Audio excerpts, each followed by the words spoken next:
Most Java beginners can read a file but forget to close it properly, causing memory leaks. Let's fix that.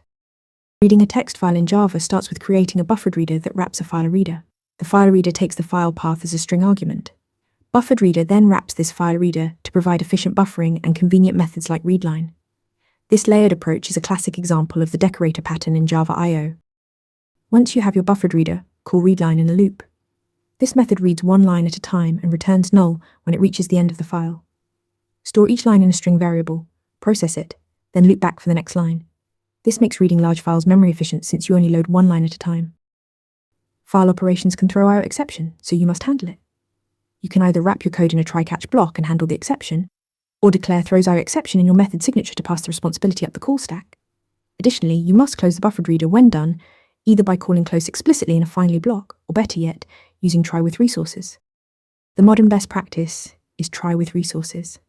Declare your buffered reader inside the try parentheses, and Java automatically closes it for you when the block exits, even if an exception occurs. This eliminates resource leaks and makes your code cleaner and safer.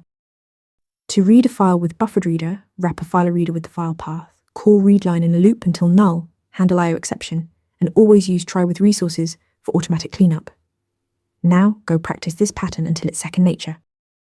Want to nail questions like this in your next interview?